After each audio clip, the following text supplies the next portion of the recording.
আসসালামু আলাইকুম, সবাইকে আমার রান্নাঘরে স্বাগতম। আশা করি আল্লাহর রহমতে ভালো আছেন। দেখেই বুঝতে পারতেছেন আজকে কি রান্না করব।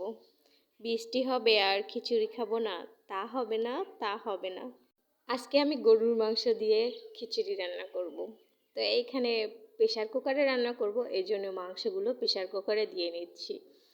আমি মাংসগুলো মাখিয়ে রান্না করব, এই জন্য পেঁয়াজ কুচি দিয়ে নিচ্ছি পরিমাণ মতো।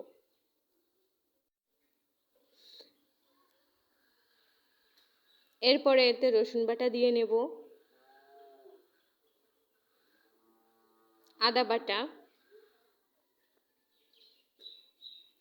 আর লাল মরিচ বাটা, আর তেল দিব পরিমাণ মতো। আর আমি মাংসটা মাখিয়ে রান্না করতেছি, আপনারা চাইলে আপনারা যেমনভাবে কষিয়ে রান্না করেন কষিয়ে রান্না করতে পারেন। এইখানে হলুদ গুঁড়ো দিয়ে নেব পরিমাণ মতো, লবণটাও স্বাদ মতো দিয়ে নেব। তারপরে খুন্তি দিয়ে মশলার সাথে মাংসগুলো ভালোভাবে মিশিয়ে নিব। আমি কিন্তু চুলাটা অন করি নাই, মাখানোর পরে তারপরে চুলা অন করে দিব। সব সময় তো মায়ের কাছেই আবদার করি, আজকে মনে হলো যে আম্মুকে আমিই রান্না করে খাওয়াই। তো ঝটপট খিচুড়ি রান্না করতে চলে এসেছি। এবার চুলাটা অন করে দিয়েছি, দেখতে পাচ্ছেন তলার দিক থেকে জাল উঠতেছে। তো আমি ভালো করে খুন্তি দিয়ে নেড়ে দিব। গরুর মাংস এই জন্য হইতে একটু টাইম লাগবে, যার কারণে প্রেশার কুকারে দেওয়া। এই তো দেখেন কত সুন্দরভাবে কষিয়ে নিচ্ছি। তো কষাতে কষাতে মাংস দিয়ে আমার তেল ছেড়ে দিয়েছে।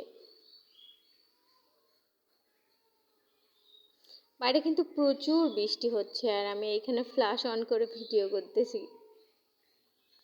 মাংসটা বেশ কিছুক্ষণ কষানোর পরে আমি এখানে পানি দিয়ে নিচ্ছি পরিমাণ মতো, যাতে মাংসটা খুব ভালোভাবে সিদ্ধ হয়ে যায়। তারপর খুন্তি দিয়ে ভালো করে মাংসগুলোকে নেড়ে দিব। নেড়ে এবার ঢাকনা দিয়ে রান্না করে নিব। বেশ কিছুক্ষণ রান্না করার পরে ঢাকনা সরায়ে দেখেন আমার মাংসের ঝোলটা কমে এসেছে, আর মাংসটাও সিদ্ধ হয়ে এসেছে।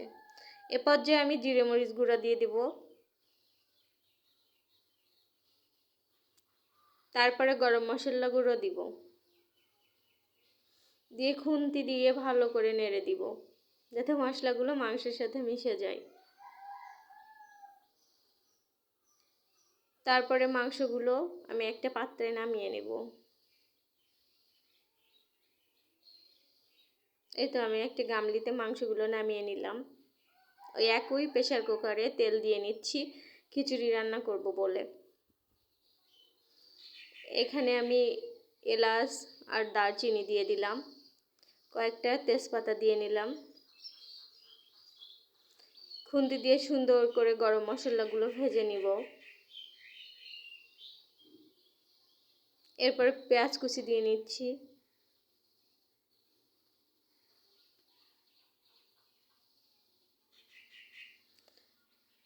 পেঁয়াজগুলো সুন্দর করে ভেজে নিব, লাল লাল করে ভেজে নিব। এরপরে রসুন বাটা, শুকনো মরিচ বাটা আর আদা বাটা দিয়ে মশলাগুলো ভালো করে কষিয়ে নেব।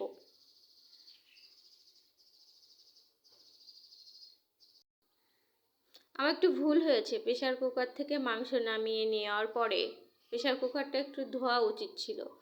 ধুলে হয়তো তলায় দেখতে পাচ্ছেন একটু পোড়া পোড়া ভাব আসতেছে, তো এটা হতো না। তো ভালো করে মশলাগুলো কষানোর পরে ধুয়ে রাখা চাল আর মুসুরির ডাল ঢেলে দিচ্ছি। অবশ্যই এটা থেকে পানি ঝরিয়ে নেবেন।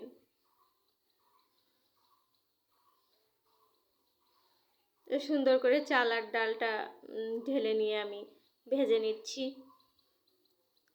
যত ভালোভাবে ভাজবেন তত খিচুড়িটা ভালো হবে।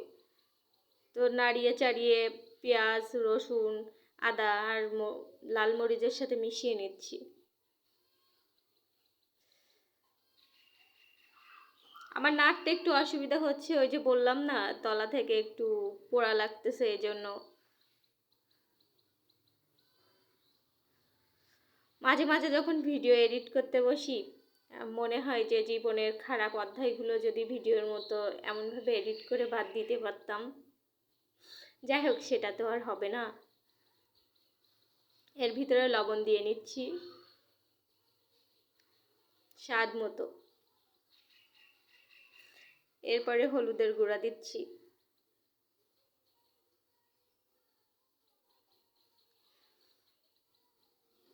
এবার এই লবণ হলুদটা দিয়ে আরও ভালোভাবে বেশ কিছুক্ষণ চালটা নাড়িয়ে চাড়িয়ে একটু ভাজা ভাজা করে নিব। এর মধ্যে পরিমাণ মতো পানি দিয়ে নেবেন। আমি কিন্তু নর্মাল পানিটাই দিয়েছি, আপনারা চাইলে ফুটিয়ে দেবেন, তাহলে অনেক দ্রুত খিচুড়ি রান্নাটা হয়ে যাবে। ভালোভাবে নেড়ে দিচ্ছি। নেড়ে আমি ঢাকনা দিয়ে ঢেকে দিচ্ছি খিচুড়িটা না ফোটা পর্যন্ত। এই তো দেখেন আমার খিচুড়িটা ফুটে উঠেছে।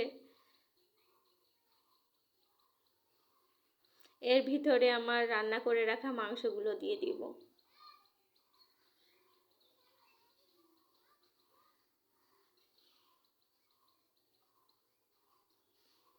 রান্না করে রাখা মাংসগুলো দেওয়ার পরে আমি খুন্তি দিয়ে ভালো করে মাখিয়ে নেব,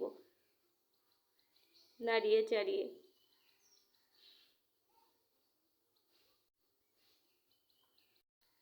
এরপরে ঢাকনা দিয়ে আরও বেশ কিছুক্ষণ রান্না করে নিব। আমি কয়েকটা কাঁচামরিচ দিব, এই জন্য বৃষ্টির পানিতে ধুয়ে নিচ্ছি কাঁচামরিচগুলো। এরপরে কাঁচামরিচগুলো খিচুড়ির ভিতরে দিয়ে দিচ্ছি। এরপরে আবার একটু নাড়িয়ে দিব।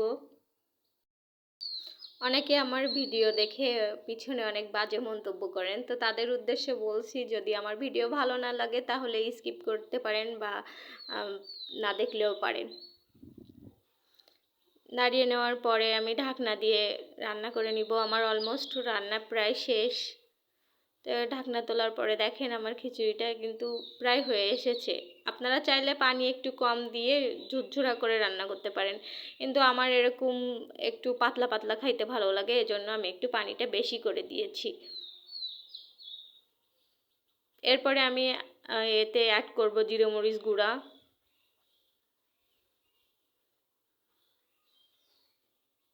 আর গরম মশলা গুঁড়া। তো আমি গরম মশলা গুঁড়াটা সামান্য দিয়ে নিয়েছি। ভালো করে আমি খিচুড়িটার সাথে মশলাটা মিশিয়ে নেব।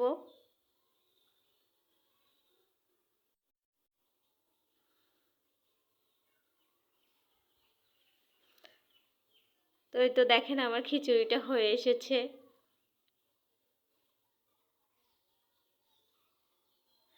মিশানোর পরে আমি ঢাকনা দিয়ে ঢেকে দিচ্ছি।